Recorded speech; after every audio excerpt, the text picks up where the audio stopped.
sétimo ano, tudo bem com vocês? Hoje, de terça-feira, dia 30 de junho de 2020, é a nossa nona aula do segundo bimestre. Pega aí seu caderno, não esqueça de fazer o cabeçalho, tá? Tudo certinho. E antes de nós darmos início à correção dos exercícios da aula passada, eu quero fazer a leitura de um versículo para vocês. Se encontra na primeira carta de Pedro, capítulo 5 e versículo 7, que diz assim: lancem sobre ele toda a sua ansiedade, porque ele tem cuidado de vocês. Deus, ele tem cuidado de mim e tem cuidado de vocês, né? Então não se esqueça, Deus é fiel. Agora vamos dar início à correção dos exercícios de hoje? Sim? Então pega aí seu caderno, hein? Vamos lá. Exercício de fixação. Quem não respondeu, não se esqueça. Tem que responder no caderno. Número 1. Complete a frase. Vamos completar. Van Gogh foi pintor holandês que utilizou cores dramáticas e vibrantes com pinceladas bastante expressivas. Ok? Então vamos repetir as 4 palavras. Van Gogh, dramáticas, vibrantes, expressivas. Número 2. O movimento artístico denominado cubismo desenvolveu-se na primeira década do século XX.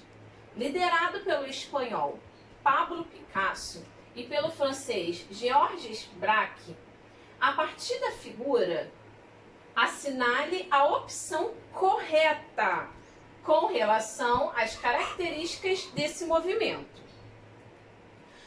A. Nas obras cubistas, os objetos são representados de forma realista. B. Os cubistas procuravam representar em suas obras o movimento, sugerindo velocidade. C.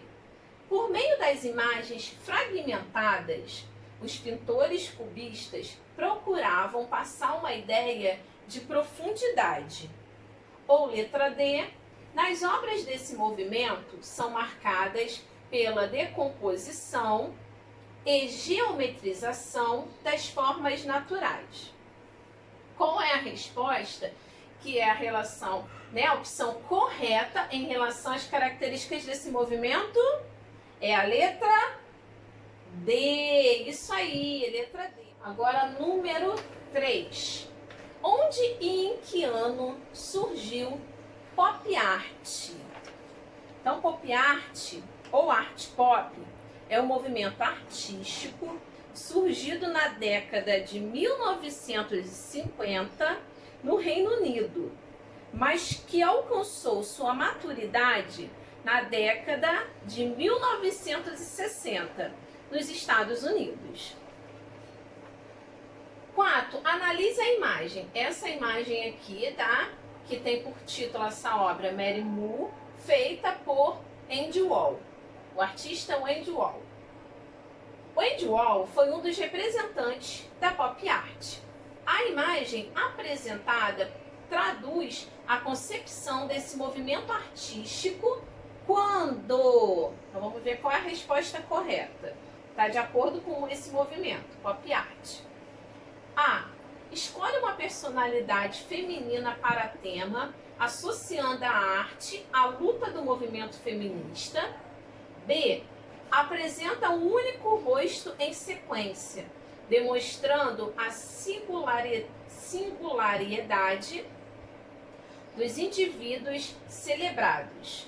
C. Transforma imagens veiculadas na indústria cultural, ampliando as possibilidades de relação com a arte. Ou letra D. Critica o padrão de beleza feminina, expondo o elitismo das produções cinematográficas.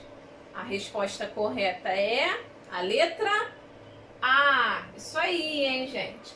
Escolhe uma personalidade feminina para tema, associando a arte a luta do movimento feminista. Então a pop art, né, eles criticavam, né, muitas propostas, muitas coisas que aconteciam naquele governo. E uma delas era o espaço que a mulher não tinha dentro do mundo das artes, principalmente, né, para as artistas femininas. Então esse trabalho é um belo exemplo. Agora vamos dar início à revisão dos nossos conteúdos da aula de hoje. Nós vamos relembrar um pouquinho da gravura e algumas técnicas de gravura. Tá? Não esqueçam de anexar todas essas informações do slide aí no seu caderno, tá?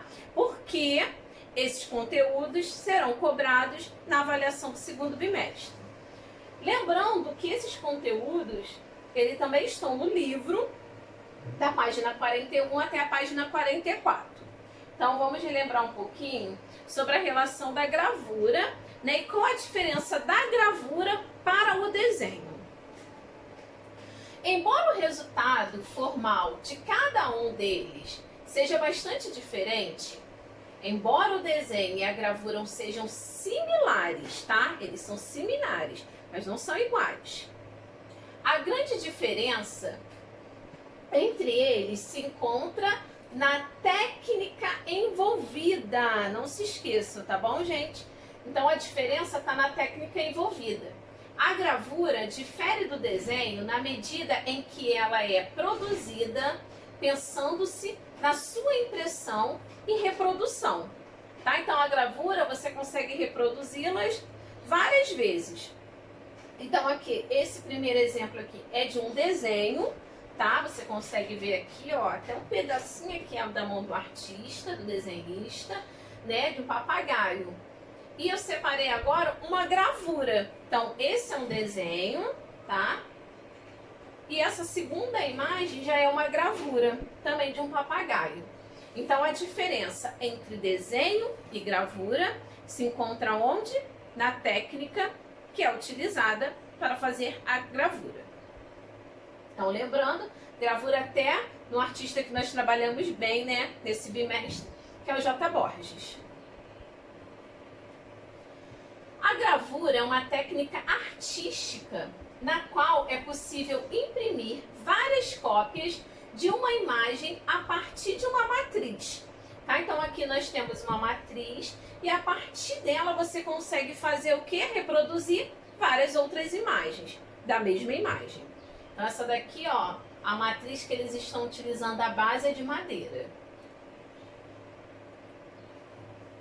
Para se fazer uma gravura, é necessário um suporte, que é chamado de matriz, na qual será feito o desenho, como madeira, pedra e metal. Então, gente, essa matriz, ela pode ser feita na madeira, na pedra ou no metal. Então, vamos lá relembrar aqui rapidinho. Madeira, pedra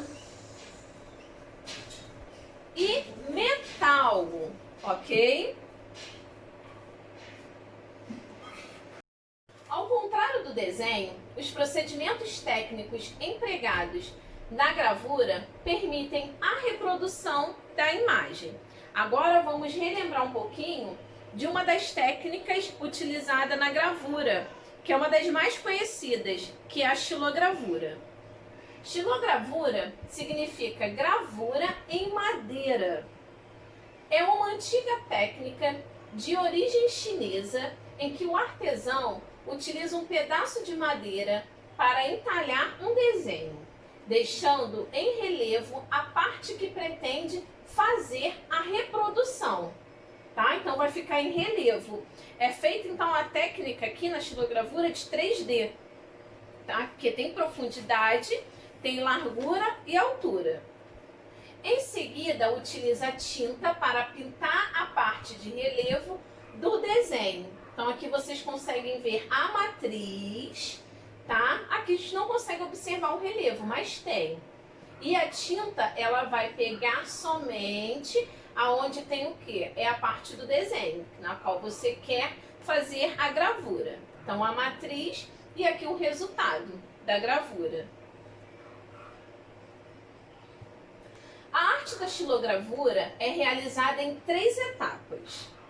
Trata-se de um processo bastante minucioso, que requer atenção, habilidade e autodetalhamento.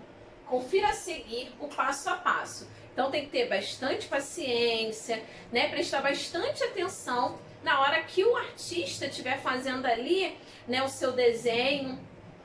A gente vê aqui, por exemplo, retirando as partes que não vão aparecer, que você não vai precisar no desenho. Então, ó, tá vendo todas essas partes aqui em escuro? É a parte que o artista quer que saia na impressão da gravura. Utilizando a madeira, o artista esculpe uma figura com instrumentos com lâminas afiadas, tá? Então aqui você consegue até ver o instrumento que ele está usando. Com elas, os materiais de áreas que não passarão pelo processo de impressão serão removidos. Então aqui, ó, ele está removendo toda a parte que não irá passar pela impressão. Nessa etapa, é preciso ter muito cuidado ao cortar as linhas, pois a madeira pode quebrar e a imagem pode ser danificada. Qualquer erro, o artista terá que retornar ao início do processo. Então, se ele errar ali, ele vai ter que retornar, fazer tudo novamente. Para isso não acontecer, os artistas, além de prestar bastante atenção, eles também sabem fazer o quê? Ó, já fazem o desenho na madeira com o lápis, para facilitar, tá? Então, dificilmente eles acabam errando, por conta desse rascunho que é feito na madeira. Assim, cobre-se com tinta o bloco de madeira entalhada já criado. Isso é feito por meio de pequenos rolos, aqui, ó. Logo, é preciso muita delicadeza para aplicar a tinta, somente nos espaços que não forem cortados. Então, gente, na hora de passar, você tá vendo aqui, ó, o rolo? Tem que passar com bastante cuidado. E também não pode ter um excesso de tinta. Senão, o que vai acontecer? A tinta vai vir para as partes aqui de baixo que não é para ser impressa. Então, aqui, ó. O artista, ele tira o excesso da tinta, tá? E vai passando só uma camada bem fina. Nessa fase, o bloco com tinta é pressionado na superfície desejada. E assim, a impressão da imagem é realizada. Então, aqui é a matriz e, ó, 4 cópias já. Então, você vai fazer quantas vezes for necessário. Lembrando que você só vai retocar o quê? A tinta, igual um carimbo mesmo. Então, aqui eu vou mostrar um passo a passo para vocês da xilogravura. Então, aqui, ó, eles vão utilizar a base de madeira, a matriz vai ser feita na madeira. Olha aqui o desenho que o artista quer fazer aqui. Em seguida, aquele desenho já foi transferido para cá. Ele já, ó, utilizou os objetos para poder cortar, para poder fazer a impressão. Nessa terceira, a tinta, né, já está sendo aplicada aqui, ó, na base. Então, passou a tinta, lembrando, gente, tá?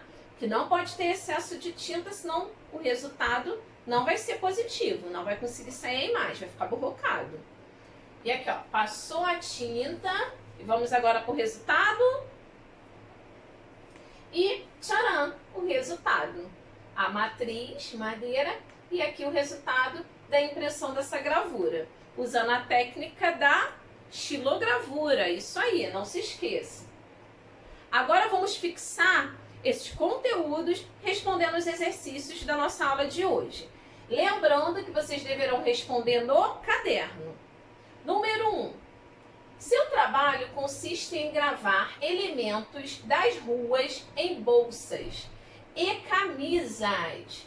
O trecho refere-se às características de qual grupo? Nós estudamos nesse segundo bimestre, tá? Grupo que usava lá, fazia impressão em bolsa, em camisas, utilizando tampão de bueiros na rua. Quem é? Qual é o nome desse grupo? Isso aí, eu tenho certeza que você sabe, anota aí. Número 2. Identifique a técnica utilizada na seguinte gravura, tá? Lembrando que é uma obra do artista J. Borges. Então, J. Borges ele usa qual técnica? A. Litogravura. B. Serigrafia. C. Silkscreen.